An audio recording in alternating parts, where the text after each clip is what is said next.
नमस्कार दोस्तों, मैं और चिट्टी आज फिर आपके सामने हाजिर हैं। आशा करती हूँ पिछली वीडियो के सभी विषय आपको अच्छे से याद होंगे।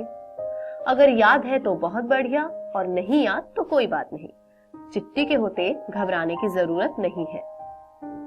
चलिए संक्षेप में देखते हैं पिछली वीडियो में हमने क्या क्या सीखा। सबसे पहले देखे हमने आसपास के पदार्थ, और फिर देखी पदार्थ के कणों की विशेषताएं। साथ ही हमने जाना पदार्थ की विभिन्न अवस्थाओं के बारे में, जो है ठोस, द्रव्य और गैसीय। अब थोड़ा आगे बढ़ते हैं और आज के विषय देखते हैं। आज का पहला विषय होगा, क्या पदार्थ अपनी अवस्था को बदल सकता है? और फिर वाष्पीकरण। चलिए शुरू करते हैं।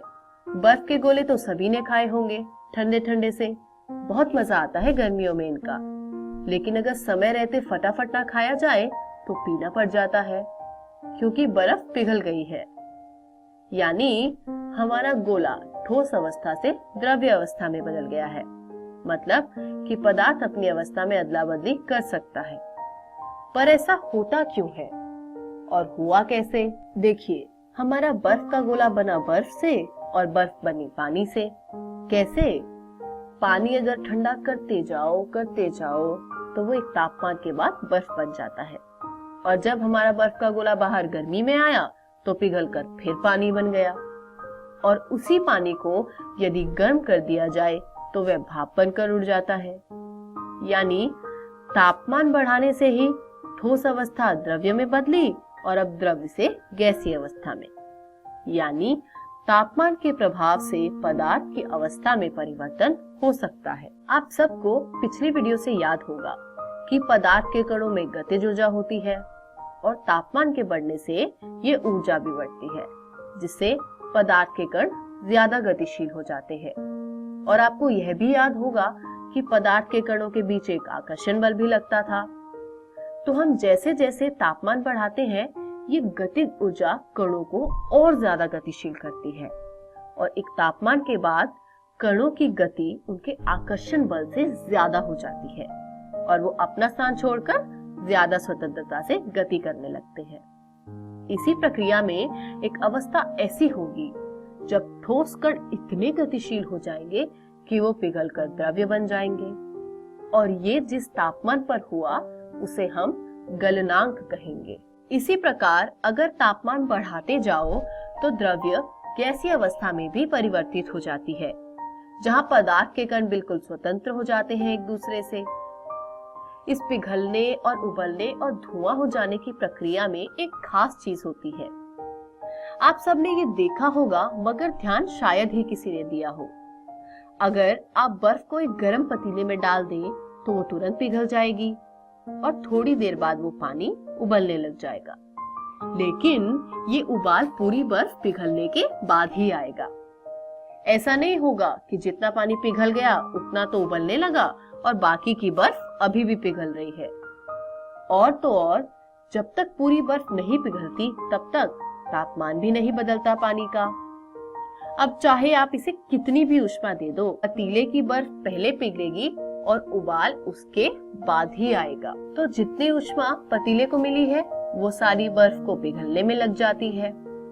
इस ऊष्मा को हम गुप्त ऊष्मा कहते हैं। और जितनी ऊष्मा गलनांक में किसी ठोस को पूरा द्रव्य होने में लगी है उसे हम संगलन की प्रसुप्त ऊष्मा कहते हैं। और इसी तरह पानी को भाप बनकर गैसीय अवस्था में जाने के लिए भी गुप्त ऊष्मा लगती है, जिसे हम वाष्पीकरण की गुप्त ऊष्मा कहते हैं। तो सिर्फ तापमान बदलने से ही अवस्था नहीं बदल रही, और भी बहुत कुछ हो रहा है इन पदार्थ के कणों के बीच। चलिए आगे देखते हैं और क्या क्या हो सकता है किसी पदार्थ के कणों में। जैसे पिछली वीडियो में आपने देखा किस प्रकार एक छोटे से सिलेंडर से इतने सारे गुब्बारे भर दिए, और वो संभव कैसे हुआ?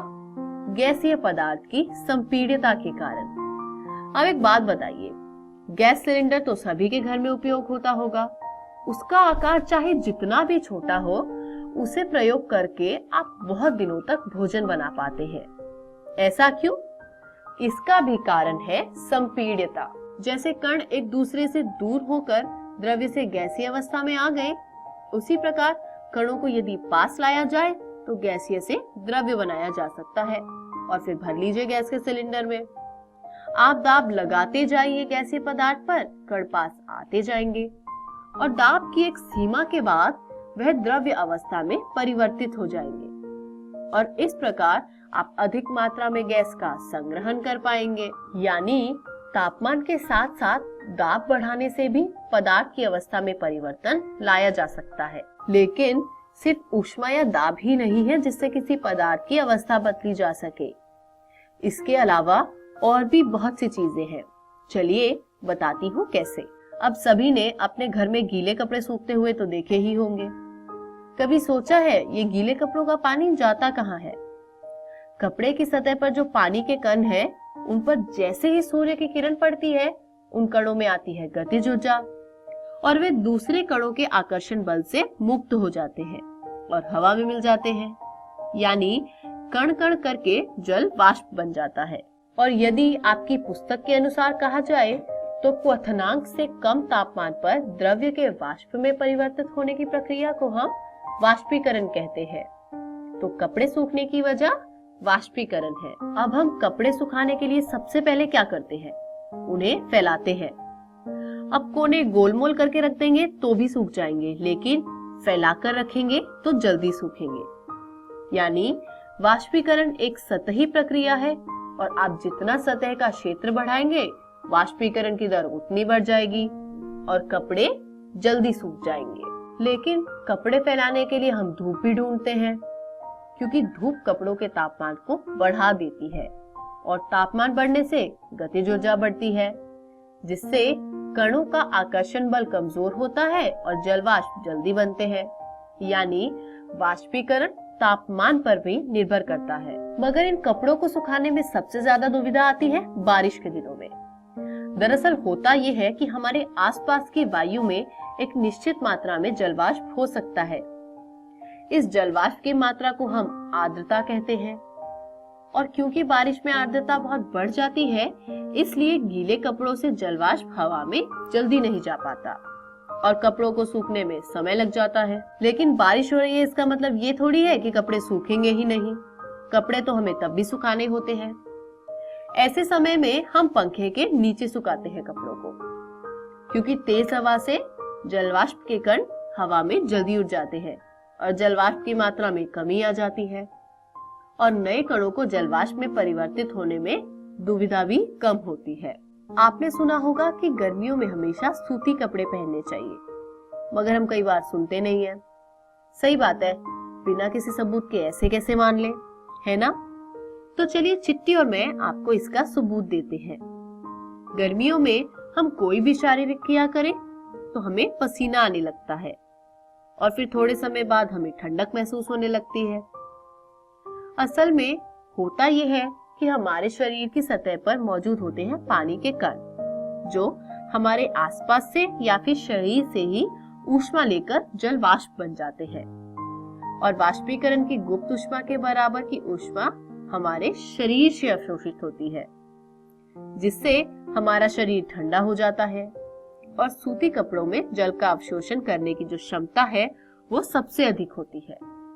यही कारण है कि हमें गर्मियों में सूती कपड़े पहनने चाहिए। अब गर्मियों की बात चल ही रही है तो मेरे मन में एक और प्रश्न आया। आप सभी ने देखा होगा कि जब आप गर्मियों में एक ग्लास पे ठंडा पानी रखते हैं तो थोड़े समय के बाद उस ग्लास की बाहरी सतह पर पानी की बूंदें नजर आने लगती है, क्योंकि पानी की वजह से ग्लास की बाहरी सतह भी ठंडी होती है।